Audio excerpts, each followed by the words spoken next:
Ժամը 21-ին Երևանի Վազգեն Սարգսյանի անվան հանրապետական մարզադաշտում Հայաստանի ֆուտբոլի ազգային հավաքականը ուժերը կչափի Վրաստանի ընտրանու հետ։ Երկրպագուների կողմից Կովկասյան դերբի անվանումը ստացած դիմակայության շուրջ հետաքրքրությունը մեծ է։ Խաղի բոլոր տոմսերը վաճառվել են ժամերի ընթացքում։ Հարևան երկրների հավաքականները մինչ այս 7 անգամ են հանդիպել։ 3 անգամ Վրաստանն է հաղթել, 2-ում առավելության է հասել Հայաստանը, 2 խաղ էլ ոչ ոքի է ավարտվել։ Այս անգամ թիմերը կպայքարեն UEFA-ի ազգերի լիգայի B դիվիզիոնի ուղեգրի համար։ Երևանում 3 օր անցել Թբիլիսիում կայանալիք խաղերի արդյունքում հաղթելու դեպքում Հայաստանի ընտրանին կարգով ավելի բարձր դիվիզիոն կտեղափոխվի։ Վրաստանն էլ կփորձի հաղթել ու պահպանել տեղն այնտեղ։ Լավ հանդիպում է սպասվում վաղը, խաղում ենք մեր հարևան երկրի դեմ, ֆուտբոլային եղանակ ու վաղը մեծ տոն է սպասվում Հայաստանում։ Թիմի ներսում ամեն բան լավ է, 3 հրավիրված ասուլիսին վստահեցրեց հավաքականի հնաբնակներից Վարազդա Թարոյանը։ Մթնոլորտը շատ բարձր է, գիտենք ինչ հանդիպում է սպասվում, մոտիվացիայի կարիք չկա։ Հոլանդացի մասնագետ Ջոն Վան Սխիպի գլխավորությամբ սա Հայաստանի ընտրանու առաջին հանդիպումն է։ 61-ամյա գլխավոր մարզիչը թիմին ճանաչելու կարճ ժամանակ է ունեցել, բայց արդեն կարող է ասել Հայաստանի ընտրանին իր մակարդակով Վրաստանին զիջում է։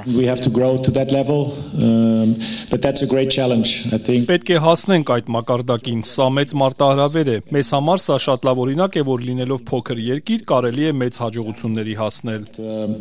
That as a small country you can achieve big things. Վրաստանի հավաքականը անցած տարի պատմական հաջողություն գրանցեց, առաջին անգամ հասավ Եվրոպայի առաջնություն, խաղաքարտեր խառնեց ու կարողացավ նաև խմբից դուրս գալ։ Հայաստանի հավաքականին երբեք չի հաջողվել Եվրոպայի կամ աշխարհի առաջնության ուղեգիր նվաճել։ Մասնագետի խոսքով հավաքականի ղեկին իր հիմնական առաջադրանքը թիմին արդեն հաջորդ աշխարհի առաջնության ընտրական փուլին նախապատրաստելն է։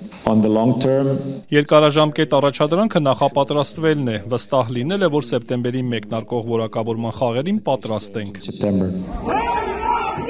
Հայկական ֆուտբոլի շուրջ մթնոլորտն արդեն մի քանի ամիս լարված է, հավաքականի ձախողումներից դժգոհ երկրպագուները ֆուտբոլի ֆեդերացիայի ղեկավարության հրաժարականն են պահանջում։ Դժգոհ երկրպագուները նախ փողոց դուրս եկան, բողոքի ակցիաներն այնուհետև մարզադաշտեր հասան։ Վերջին նման ակցիան երկրպագուները շաբաթներ առաջ իրականացրին։ Ցույցը ոստիկանական գործողություններով ուղեկցվեց։ Ակցիայի մի շարք մասնակիցներ ձերբակալվեցին, ապա նրանց նկատմամբ խուլիգանության հոդվածով մեղադրանք առաջադրվեց։ Անցած նոյեմբերին էլ հավաքականի վերջին տնային հանդիպմանը ֆան շարժումները հեռացիր վանկարկումներով ակցիա իրականացրին։